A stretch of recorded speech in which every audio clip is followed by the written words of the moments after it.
प्रदूषण तथा फोहोर मैला व्यवस्थापन। प्रदूषण भनेको के हो त पहिला हेरौँ।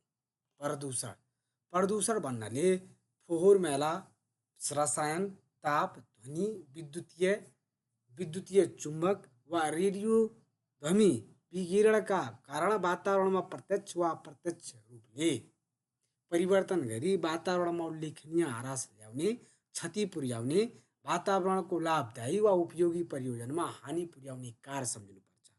प्रदूषण भनेको के अरे, त्यो रासायनिक पनि हुनसक्छ, ध्वनिले पनि हुनसक्छ, विद्युतीय चुम्बकले पनि हुनसक्छ, रेडियोधर्मी विकिरणका कारणले पनि वातावरणमा जुन अप्रत्यक्ष वा प्रत्यक्ष रूपले जुन हानिकारक अथवा ह्रास ल्याउँछन्, क्षति पुर्याउँछन् वातावरणीयलाई, त्यसलाई हामी के भन्छौँ? प्रदूषण भन्छौँ। कुनै पनि तत्त्वको भौतिक, रासायनिक र जैविक गुणहरूमा परिवर्तन आउनु तथा त्यसको मात्रात्मक तथा गुणात्मक अवस्थामा परिवर्तन आउनुलाई प्रदूषण भनिन्छ। कुनै पनि तत्त्वको के हुन्छ? भौतिक, रासायनिक वा जैविक गुणहरूमा परिवर्तन आउनु र त्यसको मात्रात्मक वा गुणात्मक अवस्थामा के हुन्छ? परिवर्तन आउनुलाई के भन्छौँ? प्रदूषण भन्छौँ। प्रदूषणका प्रकार हेर्ने हो भने प्रदूषण थुप्रै प्रकारका हुन्छ। जस्तै वायु प्रदूषण। वायु प्रदूषणमा के हुन्छ? मानवीय तथा प्राकृतिक कारणले वायुमण्डलको गुणस्तरीयतामा ह्रास आएको अवस्थालाई वायु प्रदूषण भनिन्छ। स्वस्थ हावामा आएको नकारात्मक परिवर्तन हो वायु प्रदूषण। जस्तै carbon dioxide, CFC, carbon monoxide लगायतका तत्त्वका ग्यासहरू वातावरणमा बढी हुनु, यिनीहरू वातावरण प्रतिकूलका ग्यासहरूको उत्सर्जनले हुने प्रदूषण हो। यी सबैहरू, यी CO2, सीएफसी, कार्बन मोनोअक्साइड, यिनीहरूको मात्रा बढेपछि वातावरणमा प्रतिकूल असर देखिन्छ। यी ग्यासहरूको माध्यमले उत्पन्न हुने प्रदूषण नै के हो? वायु प्रदूषण हो। यसको मापन एकाइ PM 2.5 र PM 10 हो। अघि हामी अहिले पछि PM 2.5 र PM 10 के हो भनेर चर्चा गर्छौँ।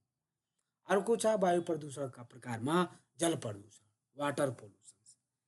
मानिसको विभिन्न कार्यले गर्दा हैन जल प्रदूषण हुन्छ।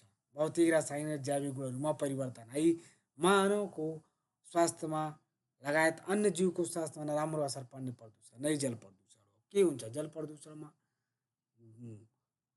थुप्रै विषादीहरू मिलाइदिने,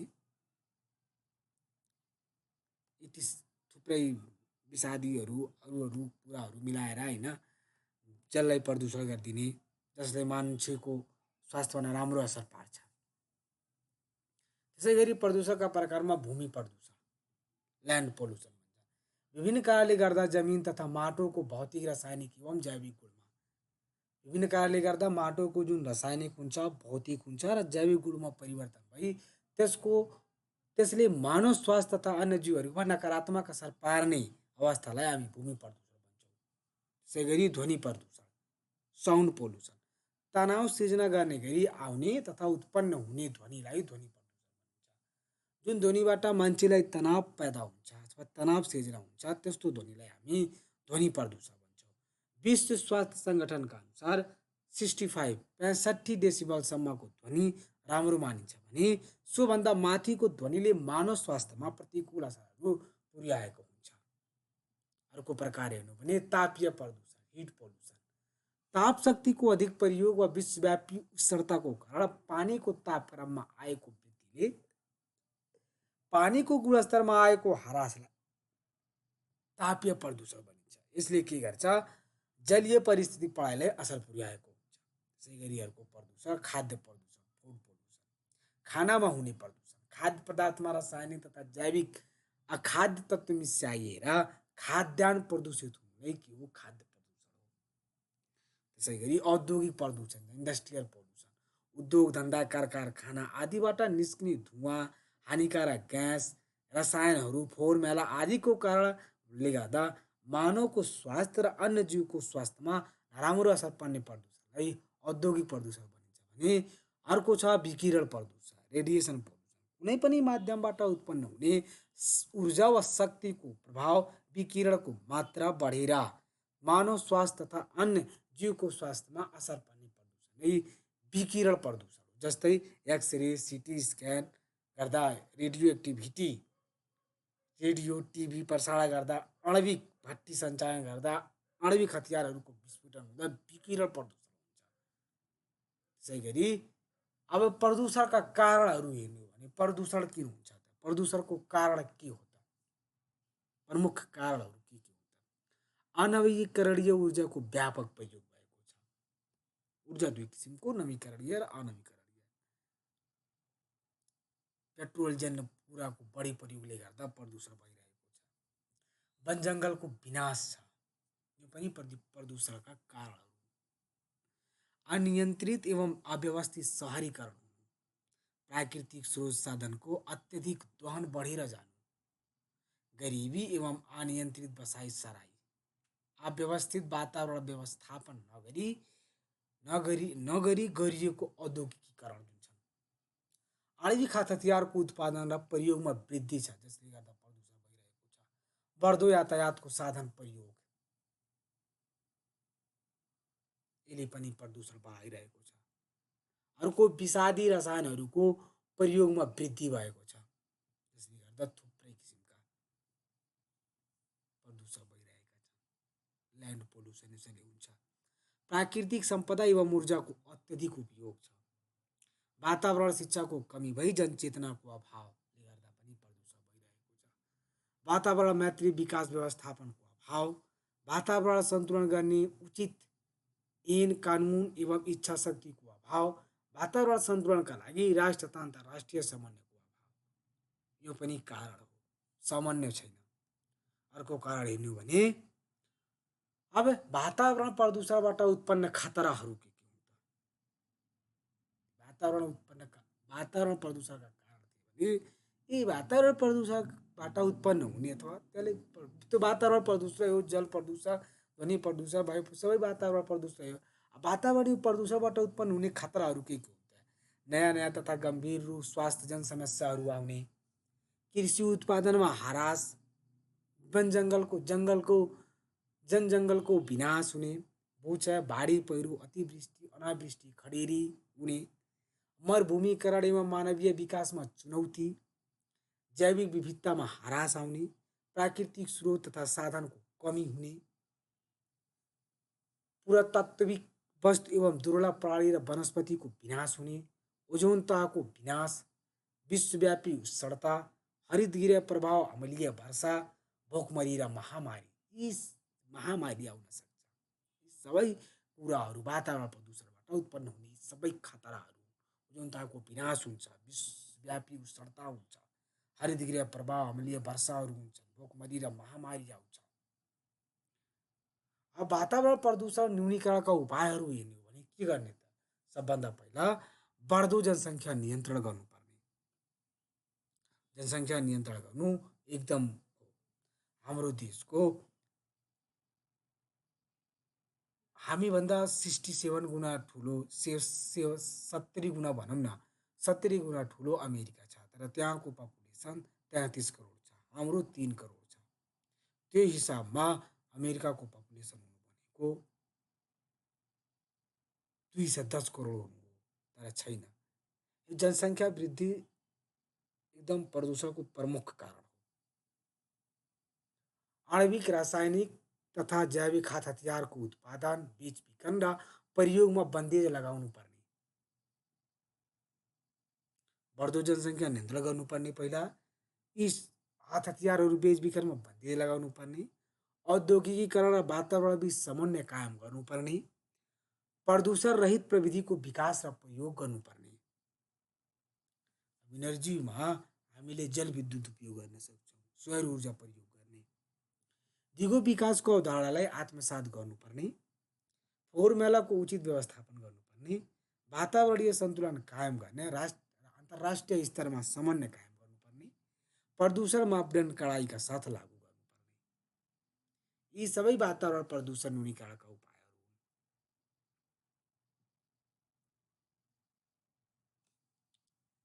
अर्को उपाय हेर्ने हो भने वातावरणीय सुरक्षा र विकासको स्पष्ट अवधारणा हुनुपर्ने, वैकल्पिक तथा स्वच्छ ऊर्जाको विकास गर्नुपर्ने, जन विनाशको प्रक्रियालाई प्रभावकारी नियन्त्रण गरी वृक्षारोपणमा जोड दिनुपर्ने, विकिरणीय साधन, कीटनाशक औषधि एवं अन्य प्रदूषणजन्य वस्तुको प्रयोग कम गर्नुपर्ने, वातावरण संरक्षणमा जनचेतना अभिवृद्धि गर्नुपर्ने, कडा कानुनी व्यवस्था गरी त्यसको पूर्ण पालना गर्नुपर्ने, योजना तर्जुमा र कार्यान्वयन वातावरण मैत्री हुनुपर्ने। यी सबै वातावरण प्रदूषण न्यूनीकरणका उपायहरू हुन्। यी हामीले अपनाउन सक्यौँ भने वातावरण प्रदूषण न्यूनीकरण भएर जान्छ, न्यून भएर जान्छ। फोहोर मेला के हो? What is waste? Was waste waste फोहोर मेला के हो? काम ना लागने सड़े गड़े का फोहोर मेला के होता है?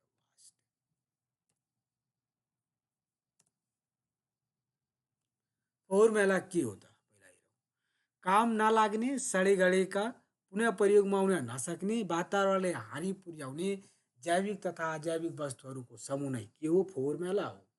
सडे गडेको हुन्छ, दुर्गन्ध आउँछ, त्यसलाई पुनः प्रयोगमा ल्याउन सकिँदैन, वातावरणलाई विभिन्न तरिकाले उसले हानि पुर्याइराखेको हुन्छ। ती जैविक तथा अजैविक वस्तुहरूको समूह नै के हो? फोहोर मेला हो। वातावरण संरक्षण ऐन 2076 का अनुसार हेर्ने हो भने फोहोर मेला भन्नाले वातावरणमा ह्रास आउने गरी निष्कासन गरिएको तरल, ठोस, ग्यास, लिदो, धुवाँ, विकिरणयुक्त पदार्थ वा त्यस्तै प्रकारका अन्य वस्तुहरूलाई सम्झनुपर्छ। त्यसले वातावरणमा ह्रास आउने गरी निष्कासन गरिएको ठोस, तरल, ग्यास, लिदो, धुवाँ, विकिरणयुक्त पदार्थ त्यस्ता प्रकारका अन्य वस्तुहरूलाई पनि सम्झनुपर्छ। यो वातावरण संरक्षण ऐन 2076ले परिभाषित गरेको छ भने फोहोर मेला व्यवस्थापन ऐन 2068 का अनुसार फोहोर मेला भन्नाले घरेलु फोहोर मेला, औद्योगिक फोहोर मेला, रासायनिक फोहोर मेला, स्वास्थ्यजन्य फोहोर मेला वा हानिकारक फोहोर मेला सम्झनु पर्दछ। 68ले फोहोर मेलालाई कसरी गर्यो? घरेलु फोहोर मेला हुन्छ, औद्योगिक फोहोर मेला हुन्छ, रासायनिक फोहोर मेला हुन्छ, स्वास्थ्यजन्य फोहोर मेला हुन्छ वा हानिकारक फोहोर मेलालाई पनि सम्झनु पर्दछ। फोहोर मेलाको परिभाषा हामी हेरौँ भने अब फोहोर मेलाको वर्गीकरण गरिएको छ। फोहोर मेला कुन हुन्छ? जैविक फोहोर मेला, हामीले अघि पढ्यौँ घरेलु, अरू किसिमको पढ्यौँ। यहाँ हामी हेर्छौँ जैविक फोहोर मेला, बायोडिग्रेडेबल वेस्ट, कुहिने गल्ने काम नलाग्ने फोहोर जस्तै वनस्पतिजन्य सागपात आदि, जानवरजन्य मलमूत्र आदि फोहोर नेपालमा कुल फोहोरको 70 देखि 80% सम्म जैविक फोहोर मेला हुने गरेको छ। अजैविक फोहोर मेलालाई हामी नन बायोडिग्रेडेबल वेस्ट भन्छौँ। नन बायोडिग्रेडेबल वेस्ट भनेको नकुहिने, नसर्ने, काम नलाग्ने फोहोर मेलाहरू। ती वनस्पति सागपात यदि हामीले त्यसले राम्रोसँग उपयोग गर्न सक्यौँ भने त्यो खाद मलको रूपमा प्रयोग गर्न सक्छौँ। तर यो नकुहिने, नसर्ने, काम नलाग्ने फोहोर मेला जस्तै प्लास्टिकजन्य, धातुजन्य, रबरजन्य आदि नेपालमा कुल फोहोर मेलाको 20 देखि 30% अजैविक फोहोर मेला हुने गर्दछ। यसलाई हामी अजैविक फोहोर मेला भन्छौँ, जुन सर्दैन, गल्दैन, काम लाग्दैन, जस्तै प्लास्टिकजन्य, धातुजन्य, रबरजन्य यी यस्ता हुन्छन्। ल्यान्डफिल फोहोर मेला पुनः चक्र र पुनः प्रयोग गर्न नसक्ने फोहोर जसलाई ल्यान्डफिलमा विसर्जन गर्नुको विकल्प छैन, जस्तै काँच, सिरामिक्स, संक्रमक फोहोर आदि। नेपालमा यस समूहका फोहोर मेला करिब 5% रहेको छ। फोहोर मेलाको वर्गीकरण फोहोर मेला वर्गीकरण फोहोर मेला व्यवस्थापन ऐन फोहोर मेलाको वर्गीकरण फोहोर मेला व्यवस्थापन ऐन 2068 र नियमावली यतिका अनुसार हेर्ने हो भने फोहोर मेलाको वर्गीकरण गरिएको छ। घरेलु फोहोर मेला हामीले पढेको हो, त्यसको डिफिनेसनमै पढेको हो। घरेलु फोहोर मेला घरायसी परियोजनाबाट निस्केका फोहोर मेलाहरूलाई हामी घरेलु फोहोर मेला भन्छौँ। उद्योग धन्दा कल कारखाना आदिबाट निस्केका फोहोर मेलालाई हामी औद्योगिक फोहोर मेला भन्छौँ। रासायनिक भनेको यथास्थितिमा प्रयोग हुन नसक्ने जुनसुकै प्रकारका रसायनहरूलाई हामी रासायनिक फोहोर मेला भन्छौँ। स्वास्थ्यजन्य अस्पताल, क्लिनिक, औषधि प्रयोगशाला, प्याथोलोजी आदिबाट निस्केका फोहोरहरूलाई हामी स्वास्थ्यजन्य फोहोर मेला भन्छौँ। हानिकारक फोहोर मेला भनेको प्राकृतिक वातावरणमा ह्रास ल्याउने, मानवीय तथा अन्य प्राणीहरूको स्वास्थ्यमा प्रतिकूल असर पार्ने फोहोर मेलाहरू नै सबै के हुन्? हानिकारक फोहोर मेलाहरू। अब फोहोर मैला व्यवस्थापन वेस्ट मैनेजमेंट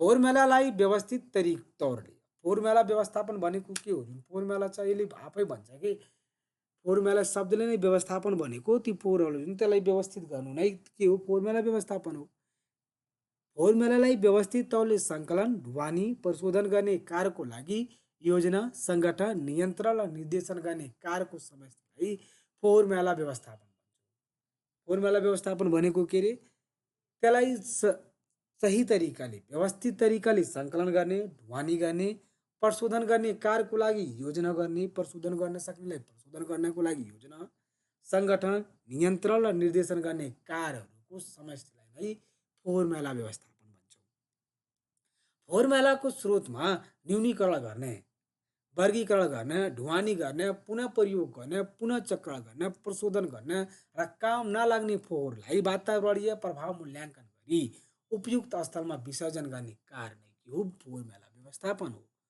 फोहोर मैलाको उत्पादन कम गर्ने पृथकीकरण गर्ने निष्कासन गर्ने सङ्कलन केन्द्र तोक्ने ढुवानी गर्ने पुनः प्रयोग पुनः चक्रण गर्ने सम्मका कार्यहरूलाई के हुन् फोहोर मैला व्यवस्थापन कार्यहरू पर्दछन् हामी फोहोर मैला व्यवस्थापनको परिचय हेरौँ फोहोर मैला व्यवस्थापनमा स्थानीयताको भूमिका के छ त फोहोर मैला व्यवस्थापनमा स्थानीयताको भूमिका नेपालको संविधान फोहोर मैला व्यवस्थापन ऐन 2068 र स्थानीय सरकार सञ्चालन ऐन 2074 का अनुसार यसको जिम्मा कसलाई दिएको छ स्थानीयतालाई दिएको छ फोहोर मैला व्यवस्थापन त्यसमा भनेको छ आधारभूत सरसफाई व्यवस्थापन गर्ने सरसफाई सचेतनाको वृद्धि गर्ने फोहोर मैलाको सङ्कलन पुनः उपयोग परिशोधन विसर्जन र शुल्क निर्धारण गर्ने फोहोर मैलाको अन्तिम विसर्जनका लागि आवश्यक पूर्वाधार निर्माण र सञ्चालन फोहोर मैला व्यवस्थापनको काम स्थानीय सरकारलाई दिएको छ अर्को भनेको फोहोर मैला निष्कासनको समय स्थान र तरिका निर्धारण गर्ने कहाँ कति बेला हामी लिन आउँछौँ कुन स्थानमा फोहोर राख्ने हामी कुन तरिकाले आउँछौँ लिन आउँछौँ त्यो स्पष्ट गर्ने निर्धारण गर्ने यसका लागि प्रविधि माल सामान उपकरण कन्टेनर आदि उपलब्ध गराउने यसका लागि निजी तथा गैर सरकारी क्षेत्रक समन्वय सहकार र साझेदारी गर्ने निरन्तर प्रभावकारी अनुगमन मूल्याङ्कन गर्ने तोकिएको मापदण्ड विपरीत व्यवस्थापन भएमा शुल्क जरिवाना र दण्ड टोक्ने यी सबै फोहोर मैला व्यवस्थापनमा स्थानीय तहको भूमिका यसरी रहेको छ फोहोर मैला व्यवस्थापनको काम स्थानीय सरकारलाई दिएको छ अब फोहोर मैला व्यवस्थापनका विधिहरू हेर्ने हो भने कुन विधिबाट हामीले फोहोर मैला व्यवस्थापन गर्न सक्छौँ ल्यान्डफिल दैनिक फोहोरलाई ल्यान्डफिलमा फ्याँक्ने इन्सिनेरेसन कम्बसन जलाउने फोहोर मैलालाई जलाउने रिकभरी र रिसाइक्लिङ पुनः प्रयोग र पुनः चक्रण गर्ने प्लाज्मा ग्यासिफिकेसन प्लाज्माको तापीय ऊर्जाबाट फोहोर ग्यासमा रूपान्तरण गर्ने कम्पोस्टिङ मल बनाउने waste to energy recover energy फोहोरबाट विद्युत उत्पादन गर्ने यी विभिन्न विधिहरू landfill combustion recovery and recycling plasma gasification composting waste to energy recover इनर्जीको रूपमा हामी सबै विधिबाट हामी फोहोर मैला व्यवस्थापन गर्ने विभिन्न विधिहरू अब नेपालमा फोहोर मैला व्यवस्थापनका लागि भएका व्यवस्थाहरू नेपालको संविधानमा हेर्ने हो भने नेपालको संविधानमा स्वच्छ वातावरणमा बच्न पाउने हक धारा 30 र धारा 51 मा वातावरण प्रदूषण गर्नेले सो बापतको दायित्व हुनुपर्ने उल्लेख गरेको छ फोहोर मैला व्यवस्थापन ऐन 2068 र नियमावली 2070 मा फोहोर मैला व्यवस्थापनलाई अत्यन्त जरुरी सेवाको रूपमा लिएको छ वातावरण संरक्षण ऐन 2076 मा वातावरणीय स्वच्छता कायम गर्ने उल्लेख गरेको छ स्थानीय सरकार सञ्चालन ऐन 2074 मा फोहोर मैला व्यवस्थापन गर्ने दायित्व स्थानीयताको हुने उल्लेख गरेको छ 15 योजनामा फोहोर मैला व्यवस्थापनलाई स्वच्छ वातावरण गर्ने काम लक्ष्यको रूपमा राखेको थियो दिगो विकास जुन छ 17 वटा त्यसको बुँदा नम्बर 6 मा आधारभूत सरसफाई कायम गर्न उल्लेख गरिएको छ त्यसैगरी वन तथा वातावरण मन्त्रालय छ सहकारी विकास मन्त्रालय छ स्थानीय सरकारहरू छन् गैर सरकारी संस्थाहरू छन् फोहोर मैला व्यवस्थापन सम्बन्धी वासेल महासन्धि 89 छ। बागमती सफाई अभियान छ। फोहोर मैलाबाट विद्युत उत्पादन कार्यक्रमहरू, यी सबै विभिन्न व्यवस्थाहरू नेपालमा फोहोर व्यवस्थापनका लागि गरिएका विभिन्न व्यवस्थाहरू छन्। अब फोहोर मैला व्यवस्थापनका समस्याहरू के के हुन् त? फोहोर मैला व्यवस्थापन सम्बन्धी जनचेतनाको अभाव छ। भनेको ठाउँमा लागेर थुपार्दैनन्, जता पाउँछन् त्यतै फालिदिन्छन्। एक ठाउँमा राख्यो भने आएर नगरले त्यसलाई व्यवस्थित गर्छ, तर होइन, जता पाए ततै फोहोर मैला फालिदिन्छन्। मानव बस्तीको विस्तार र विकाससँगै मानव मलमूत्रजन्य फोहोरको उचित व्यवस्थापनको अभावमा बस्ती छ। नदी नाला जलाशय तथा वातावरण क्रमशः प्रदूषित हुँदै गएको छ। नवीनतम प्रविधिको विकास गर्न नसक्दा फोहोरबाट ऊर्जा खेर जानु, फोहोरबाट जुन ऊर्जा छ हामी प्रविधिको विकास गर्न सकेका छौँ, जसले के हुन्छ, फोहोरबाट निस्किने ऊर्जाहरू खेर गइरहेका छन्। बढ्दो औद्योगिकीकरण र अव्यवस्थित शहरीकरण हुनु, ल्यान्डफिल साइटमा स्थानीयहरूको अवरोध, जग्गा मुआवजामा समस्या छ। फोहोर मैलाको सङ्कलन, ढुवानी, वर्गीकरण, प्रशोधनमा जिम्मेवार निकायहरूको क्षमता वृद्धि हुन नसक्नु, यी विभिन्न समस्याहरू फोहोर मैला व्यवस्थापनमा छन्। अब फोहोर मैला व्यवस्थापनका चुनौतीहरू हेर्ने हो भने स्वास्थ्य वातावरणमा बच्न पाउने मौलिक हकको कार्यान्वयन गर्नु एकदम चुनौतीपूर्ण काम रहेको छ। खानेपानी तथा सरसफाइका संरचनालाई जलवायु परिवर्तन अनुकूल विपदमैत्री बनाउन लैजान यो पनि गाह्रो छ एकदम। अव्यवस्थित शहरीकरणका कारण खानेपानी तथा सरसफाई सेवामा परेको अव्यवस्थित गर्ने एकदम गाह्रोपूर्ण काम रहेको छ। फोहोर मैला व्यवस्थापनका नवीनतम प्रविधि विकासमा तीनैताको क्षमता अभिवृद्धि गर्ने शहर तथा बस्तीहरूमा एकदम गाह्रो छ हामीलाई। उपयुक्त प्रविधिद्वारा मल मूत्र तथा औद्योगिक तथा कृषिजन्य फोहोर सङ्कलन र व्यवस्थापन गर्ने यो चुनौतीपूर्ण कार्य रहेको छ।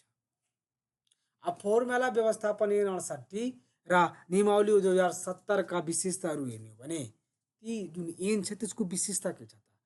फोहोर मैला व्यवस्थापनलाई अति जसरी सेवाको रूपमा सम्बोधन गरिएको, अति जरुरी सेवाको रूपमा सम्बोधन गरिएको छ। फोहोर मैलाको वर्गीकरण, निष्कासन तथा व्यवस्थापन सम्बन्धी परिभाषित गरिएको, फोहोर मैलाको व्यवस्थापन गर्ने सम्पूर्ण जिम्मेवारी स्थानीयताको उल्लेख, फोहोर मैला व्यवस्थापनको अनुमति स्थानीयताले अन्य संस्थालाई दिन सक्ने, निजी क्षेत्र वा सामुदायिक संस्थाबाट फोहोर मैला व्यवस्थापनको काम गराउन सक्ने, फोहोर मैला व्यवस्थापन बाबत सेवा शुल्क तोक्न सक्ने, यी सबै फोहोर मैला व्यवस्थापन ऐन 2068 र नियमावलीमा रहेका विशेषताहरू। त्यसै गरी विशेषताहरूको विशेषता के छ त? शुल्क नबुझाउने सेवा गराएको फोहोर मैला व्यवस्थापन सेवा निलम्बन हुने, फोहोर मैला व्यवस्थापन परिषदको व्यवस्था छ। फोहोर मैला कसुर गर्नेलाई रु 500 देखि 1 लाखसम्म जरिवाना साथै 3 महिनासम्म कैद गर्न सक्ने व्यवस्था छ। फोहोर मैला व्यवस्थापन बापत सेवा शुल्क नबुझाउने व्यक्ति वा संस्थालाई स्थानीयताले सेवा शुल्क रोक्का गर्न सक्ने व्यवस्था छ। फोहोर मैला व्यवस्थापन स्थल प्रभावित क्षेत्रमा समिति गठन गर्न सकिने, यी सबै फोहोर मैला व्यवस्थापन ऐन 2068 र नियमावली 70 का विशेषताहरू हुन्। त्यसै गरी केही इम्पोर्टेन्ट टर्मिनोलोजी हामी हेर्छौँ, इम्पोर्टेन्ट कुराहरू, जस्तै प्रारम्भिक वातावरणीय परीक्षा भन्नाले के बुझिन्छ त? प्रारम्भिक वातावरणीय परीक्षा भन्नाले कुनै प्रस्तावको कार्यान्वयन गर्दा सो प्रस्तावले वातावरणमा उल्लेखनीय प्रतिकूल प्रभाव पार्ने वा नपार्ने सम्बन्धमा यकिन गर्नुका साथै त्यस्तो प्रभावलाई कुनै उपायद्वारा निराकरण वा न्यूनीकरण गर्नका लागि अवलम्बन गर्ने उपायको सम्बन्धमा विश्लेषणात्मक रूपमा गर्ने अध्ययन वा मूल्याङ्कन सम्झनु पर्छ। यो वातावरणीय परीक्षा भन्नाले बुझिन्छ भने अर्को रहेको छ पूरक वातावरणीय प्रभाव मूल्याङ्कन भन्नाले के बुझिन्छ त? पूरक वातावरणीय प्रभाव मूल्याङ्कन भन्नाले एक पटक स्वीकृति भइसकेको वातावरणीय प्रभाव मूल्याङ्कन सम्बन्धी प्रस्तावमा आंशिक रूपमा भौतिक पूर्वाधार, डिजाइन वा स्वरूप परिमार्जन गर्न, संरचना स्थानान्तरण वा फेरबदल गर्न, वन क्षेत्र थप गर्न वा आयोजनाको क्षमता वृद्धि गर्नका लागि पेश भएको प्रस्ताव पर पुनः गोरिने वातावरणीय प्रभाव मूल्याङ्कन सम्झनुपर्छ। के भन्छ अहिले वातावरणीय प्रभाव मूल्याङ्कन भन्नाले एकपटक स्वीकृति भइसकेको वातावरणीय प्रभाव मूल्याङ्कन सम्बन्धी प्रस्तावमा आंशिक रूपमा भौतिक पूर्वाधार डिजाइन वा स्वरूप परिमार्जन गर्न, संरचना स्थानान्तरण वा फेरबदल गर्न, वन क्षेत्र थप गर्न वा आयोजनाको क्षमता वृद्धि गर्नका लागि पेश भएको प्रस्ताव पर पुनः गोरिने वातावरणीय प्रभाव मूल्याङ्कन सम्झनुपर्छ भन्छ। वातावरणीय प्रभाव मूल्याङ्कन भन्नाले के हुन्छ?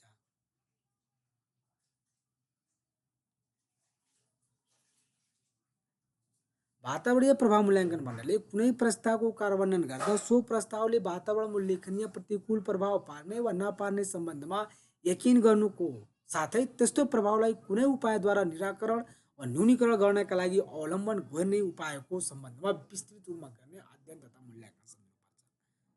अघि हामीले पिएम हामीले 2.5 र 10 हेरेको थियौँ नि। यसले पिएम भनेको के हुन्छ त? पिएम को फुल फर्म हुन्छ पार्टिकुलेट म्याटर। पिएम भनेको के त? पिएम भनेको हावामा पाइने ठोस कण र तरल थोपाहरूको मिश्रण हो। पिएम के हो? हावामा पाइने ठोस कण र तरल थोपाहरूको मिश्रण हो। धुलो, फोहोर वा धुवाँ जस्ता केही कणहरू नाङ्गो आँखाले देख्न नसक्ने हुन्छन् भने केहीलाई केवल इलेक्ट्रोन माइक्रोस्कोप प्रयोगमा देख्न सकिन्छ। पिएम 10 भन्नाले के बुझिन्छ त भन्दाखेरि साधारणतः 10 माइक्रोमिटर र त्यसभन्दा सानो व्यास भएको धुलाका कणहरूलाई पिएम 10 भनिन्छ। त्यसै गरी पिएम 2.5 भन्नाले साधारणतः 2.5 माइक्रोमिटर र त्यसभन्दा सानो व्यास भएको धुलाका कणहरूलाई पिएम 2.5 भनिन्छ। सामान्य मानिसको कपालको रको व्यास, हाम्रो रको कपालको व्यास हुन्छ यो 70 माइक्रोमिटरको हुन्छ। यसरी यस समूहमा पर्ने सबैभन्दा ठुला कणहरूको व्यासभन्दा कपालको रको व्यास 30 गुणा ठुलो हुन्छ। अब यो 2.5 छ, हाम्रो त 70 माइक्रोमिटरको छ, त्योभन्दा के 30 गुणा ठुलो छ। यस्ता कणहरू निकै साना हुन्छ। हामी त कपालले राम्रोसँग एउटालाई छुट्याएर यसो बाहिर हेर्यो भने गाह्रो हुन्छ तोडेर। यस्ता कणहरू निकै साना हुने भएकोले सजिलैसँग हाम्रो फोक्सोसम्म पुग्न सकिन्छ भने धेरै मसिना कणहरू फोक्सोबाट रगतमा प्रवेश गरी शरीरका विभिन्न अङ्गमा प्रवेश गर्दछन्। यो हामीले पिएम 2.5 हेरेको। त्यसै गरी हामी एक्युआई एयर क्वालिटी इन्डेक्स भन्नाले के बुझिन्छ त? एक्युआई दैनिक हावाको गुणस्तर रिपोर्ट गर्ने सूचाङ्क हो। यसले हावामा कति सफा वा प्रदूषित छ, त्यस हावासँग सम्बन्धित स्वास्थ्य प्रभाव के हुन सक्छ भन्ने बताउँछ। यो हेर्ने हो भने हामीले मैले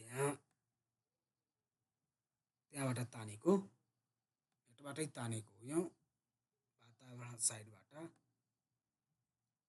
यसले के भन्छ? एक्युआई को भ्यालु सुरक्षा चासोको तरङ्ग 0 देखि 50 सम्मको बीचमा छ भने त्यसलाई हामीले के मान्छौँ? सुरक्षाको चासोको ताले राम्रो मान्छौँ। यसको रङ हरियो हो। 50 देखि 100 सम्मको यसलाई औसत मान्छौँ। राम्रो त होइन तर औसत ठिक चला भइहाल्छ। पहिलो 101 देखि लिएर 150 सम्म संवेदनशील समूहका लागि अस्वास्थ्यकर सुन्तला संवेदनशील, जस्तै बिरामीहरू हुन्छन् नि तिनीहरूको लागि एकदम गाह्रो हुन्छ। 151 देखि 200 सम्मकोलाई अस्वास्थ्यकर, रातो एकदम डेन्जर। 200 देखि 300 सम्म धेरै अस्वास्थ्यकर, बैजनी किरणको। 301 देखि लिएर 400 खतरनाक मरुङ कलरको। 401 देखि 500 सम्मलाई हामी धेरै खतरनाक भन्छौँ, यो पनि मरुङ कलरको। यो एक्युआई भन्नाले के हो? एउटा सूचाङ्क हो, हावाको रिपोर्ट गर्ने सूचाङ्क हो। यसले हावा कति सफा वा प्रदूषित छ, त्यसमा हावासँग सम्बन्धित स्वास्थ्य प्रभावमा के हुन सक्छ भन्ने बताउँछ। यति हो। हस्, आजलाई यति।